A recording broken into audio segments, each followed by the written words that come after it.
Assalamu alaikum wa rahmatullahi wa barakatuh, mes chers frères et sœurs. Aujourd'hui, nous allons parler de la place des femmes dans la mosquée du prophète sallallahu alayhi wa sallam. La mosquée du prophète, c'est-à-dire Al-Masjid al-Nabawi, fut le lieu où s'effectua la première rencontre entre les femmes et la mosquée.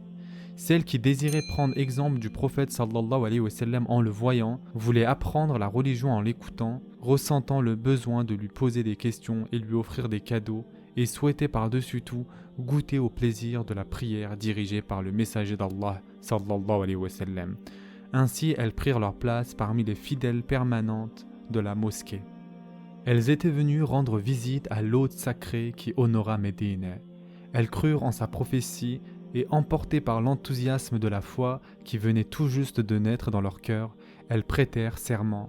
Ô envoyé d'Allah, nous te promettons de ne jamais associer qui que ce soit à Allah, de ne pas voler, de ne pas forniquer, de ne pas tuer nos enfants, de n'accuser en aucun cas l'innocent par nos propres inventions et de t'obéir concernant toutes les choses convenables. Ceci a été rapporté par Nasa'i. Le prophète sallallahu alayhi wa sallam accepta de tout cœur l'allégeance des femmes venues, groupe par groupe, faire sa connaissance. Du plus âgé au plus jeune, hommes et femmes, esclaves et libres, il ouvrait ses bras à tous et ne refusait personne. Croire en un prophète signifiait revoir, selon cette nouvelle religion enseignée, sa raison et ses sentiments, son passé et son futur, sa culture et ses valeurs. Les habitudes devaient changer, les esprits se transformer, les actes de bonté se poursuivront, mais les fautes devront être abandonnées. Médine serait témoin ce printemps de la naissance de nouvelles personnalités. Bien sûr, cela nécessite d'obéir aux ordres, d'apprendre les interdits, en résumé, de suivre un enseignement. Voilà pourquoi la première chose qu'exigea le prophète sallallahu alayhi wa sallam fut la construction d'une mosquée. Une mosquée qui sera le centre névralgique de l'enseignement, de l'adoration, de la politique, de la vie sous toutes ses facettes. Al-Masjid al-Nabawi, c'est-à-dire la mosquée du prophète sallallahu alayhi wa sallam. La mosquée du prophète sallallahu alayhi wa sallam fut le lieu où s'effectua la première rencontre entre les femmes et la mosquée. Celles qui désiraient prendre exemple du prophète sallallahu alayhi wa sallam en le voyant, voulaient apprendre la religion en l'écoutant, ressentant le besoin de lui poser des questions et lui offrir des cadeaux, et souhaitant par-dessus tout goûter au plaisir de la prière dirigée par le messager d'Allah sallallahu alayhi wa sallam. Ainsi, elles prirent leur place parmi les fidèles permanentes de la mosquée. Le prophète sallallahu alayhi wa sallam avait déclaré « J'ai été envoyé en tant qu'enseignant ». Ce hadith a été rapporté par Ad-Darimi. Sa mission prophétique concernait tout le monde, sans aucune distinction de sexe. La mosquée, qui était le lieu principal de la prédication, se devait donc d'accueillir hommes et femmes. Grâce à ce nouveau lieu de culte, dont la fonction est de rassembler, de rapprocher et de réconcilier les individus, la ville de Médine était dorénavant plus apaisée. Le prophète sallallahu alayhi wa sallam avait déclaré « N'empêchez pas les adoratrices d'Allah de se rendre dans les mosquées d'Allah ». Ce hadith a été rapporté par Bukhari. Le message prophétique était très clair. Les femmes, à l'instar des hommes, sont des servantes d'Allah. Personne n'est en droit de s'interposer entre eux et Allah. Il est tout à fait normal que la mère, le père et les enfants puissent répondre au même appel à la prière et ressentent ainsi dans leurs âmes la même ferveur durant le tekbir, la même paix intérieure durant la lecture du Coran et la même emprise à l'écoute des exhortations prophétiques. Ils parviendraient ainsi en famille à l'unité et à la vitalité. Dans cette ville qui accueillit le messager d'Allah sallallahu alayhi wa sallam et qui s'était imprégnée de la religion en profondeur, les quartiers, les rues, les maisons et les couples constituaient des entités d'un corps splendide se nourrissant d'une même source. D'un côté, un prophète qui se consume de chagrin, comme indiqué dans la sourate Al-Qaf, verset 6, pour sa communauté, et de l'autre, des compagnons qui l'écoutent avec concentration et respect, comme si un oiseau s'était posé sur leur tête. Ceci a été rapporté par Ahmed ibn Hanbal. C'est pour que personne ne soit dépourvu de cet élan d'apprentissage de la nouvelle religion et de réforme de soi-même que le messager sallallahu alayhi wa sallam avait déclaré « N'empêchez pas les adoratrices d'Allah de se rendre dans les mosquées d'Allah ». Hadith authentique rapporté par Bukhari. Le message prophétique était très clair. Les femmes, à l'instar des hommes, sont des servantes d'Allah. personne n'est en droit de s'interposer entre eux et Allah Azza wa Jal. Il est donc tout à fait normal que la mère, le père et les enfants puissent répondre au même appel à la prière et ressentent ainsi dans leurs âmes la même ferveur durant le takbir, la même paix durant la lecture du Coran et la même emprise à l'écoute des exhortations prophétiques. Ils parviendraient ainsi en famille à l'unité et à la vitalité.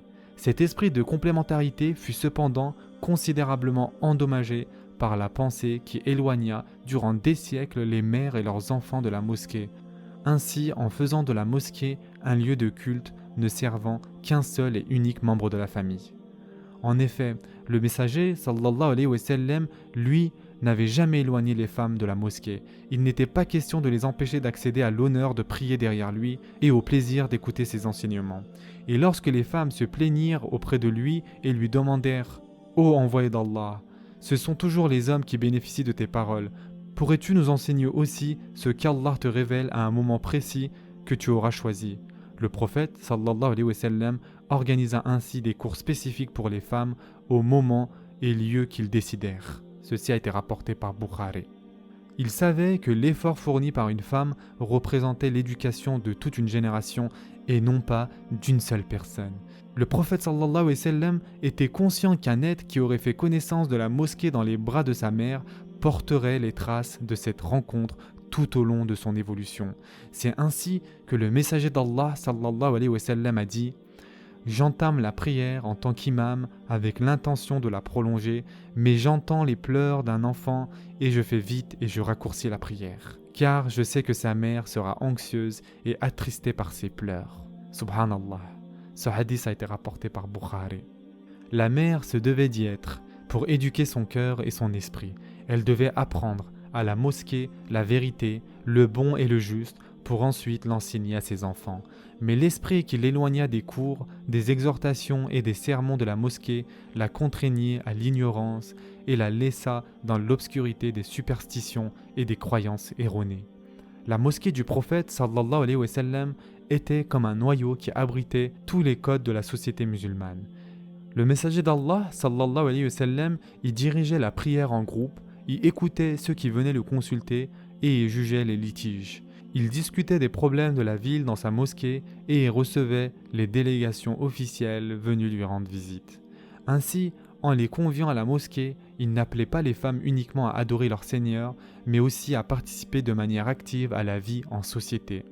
Même si cette participation devait nécessiter que les femmes sortent de chez elles en pleine nuit, l'envoyé d'Allah sallallahu alayhi wa sallam prévint les hommes de ne pas leur en empêcher.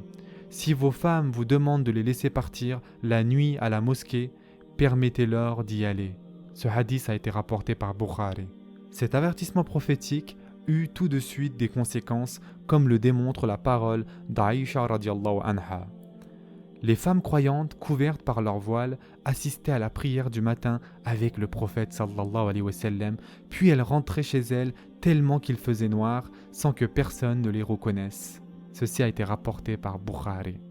Outre les prières journalières, les femmes musulmanes participaient aussi à la prière du vendredi, qui constitue le rassemblement hebdomadaire des musulmans. Certains étaient très régulières, au point qu'Umm Hishma bint Haritha radiallahu anha déclara « J'ai appris la sourate Qaf de la bouche de l'envoyé d'Allah sallallahu alayhi wa sallam qui la récitait le vendredi du haut du mimber. » Le prophète sallallahu alayhi wa sallam insistait à ce que les femmes participent aussi à ces 2 jours de l'année dans lesquels se déclare d'une toute autre beauté la miséricorde d'Allah, c'est-à-dire la fête de Ramadan et la fête du sacrifice. Le prophète sallallahu alayhi wa sallam exigeait que tout le monde, du plus vieux au plus jeune, et même la femme ne pouvant prier, car indisposée, participe à ce rassemblement qui s'effectuait à l'extérieur en plein air, c'est-à-dire au musalla. Celles indisposées restaient un peu en retrait, mais s'associaient au takbir et aux invocations. Elles profitaient ainsi également de la bénédiction de ce moment. Ceci a été rapporté par Muslim. Lorsqu'une femme l'informa qu'elle ne pouvait participer à la prière, car elle ne possédait pas de quoi se couvrir, il lui conseilla d'emprunter le châle d'une amie afin qu'elle puisse venir. Ceci a été rapporté par Bukhari. Comment le prophète sallallahu alayhi wa sallam aurait pu davantage exprimer l'importance qu'il accordait à la femme ainsi qu'à l'homme en tant que membre de la société à part entière.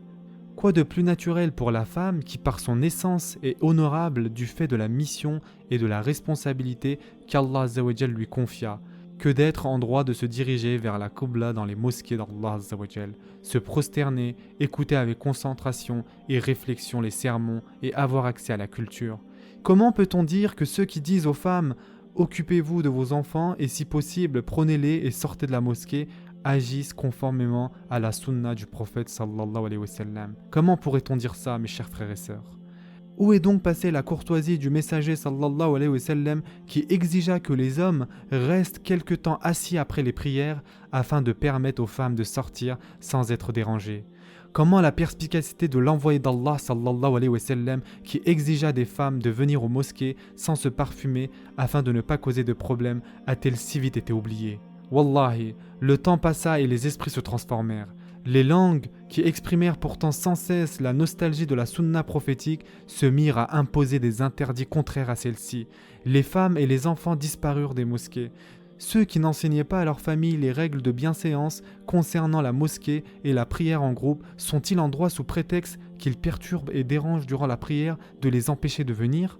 Où est donc passée la courtoisie du messager sallallahu alayhi wa sallam qui exigea que les hommes restent quelque temps assis après les prières? Ceci a été rapporté par Bukhari, mes chers frères et sœurs, afin de permettre aux femmes de sortir sans être dérangées. Comment la perspicacité de l'envoyé d'Allah sallallahu alayhi wa sallam qui exigea des femmes de venir aux mosquées sans se parfumer? Ceci a été rapporté par Abu Daoud, mes chers frères et sœurs, afin de ne pas causer de problème, a-t-elle si vite été oubliée? Le temps passa et les esprits se transformèrent. Les jugements négatifs s'intensifièrent et se renforcèrent. Les langues qui expriment pourtant sans cesse la nostalgie de la sunna prophétique se mirent à imposer des interdits contraires à celle-ci. Les femmes et les enfants disparurent des mosquées. Notre famille est fatiguée de devoir attendre les prières du Ramadan et regardez, avec cette période de confinement, nous n'avons même pas le droit au Tarawih pour enfin prier tous ensemble sous la même coupole. Nos mosquées dans lesquelles les larmes sincères et les rires d'enfants se font regretter ont été désertés. Les longues affirmations ayant pour point de départ la crainte de voir apparaître la fitna nous ont fait perdre de nombreux siècles. Pourtant, un jour de printemps à Médine, Atiqa binti Zayd radiallahu anha, qui faisait partie de celles qui participaient régulièrement aux prières journalières, priait continuellement derrière le prophète sallallahu alayhi wa sallam, même à la prière du matin et de la nuit. Son mari, Omar ibn al-Khattab radiallahu anhu, affirmait ne pas être satisfait de cela et les gens qui s'étonnaient de cette situation lui demandaient « Pourquoi viens-tu alors qu'Omar radiallahu anhu n'apprécie pas cela et est très jaloux te concernant ?» Sa réponse fut « La parole du prophète sallallahu alayhi wa sallam. N'empêchez pas les adoratrices d'Allah d'aller à la mosquée. L'empêche de faire quoi que ce soit. » Yani Omar ibn al-Khattab radiallahu anhu a peur de ça parce que le prophète sallallahu alayhi wa sallam a dit « N'empêchez pas les adoratrices d'Allah d'aller à la mosquée. » Ceci a été rapporté par Bukhari. Abdullah ibn Omar radiallahu anhu transmit la même parole prophétique à ses enfants. L'un d'eux s'y opposa en jurant « Par Allah, on leur en empêchera. » L'enfant d'une famille tellement proche du messager sallallahu alayhi wa sallam pouvant ainsi renier cette permission sous prétexte qu'elle pourrait engendrer une fitna. Ceci a été rapporté par Muslim. Son père, qui était connu pourtant pour être de nature plutôt calme, reprit alors son fils d'une manière encore jamais entendue jusqu'à ce jour et lui dit une parole qui devrait aussi servir de leçon aux musulmans d'aujourd'hui. Je te rapporte la parole du messager d'Allah sallallahu alayhi wa sallam et toi tu me dis encore nous leur interdirons. Ceci a été rapporté par Muslim. Voilà, ce message est très important et il me tenait vraiment à cœur de partager ça avec vous mes chers frères et sœurs. Ceci est la fin de l'épisode 11 de ce spécial Ramadan 2020. Je vous souhaite dès maintenant un bon iftar. Prenez soin de vous mes chers frères et sœurs et à très prochainement, Inch'Allah.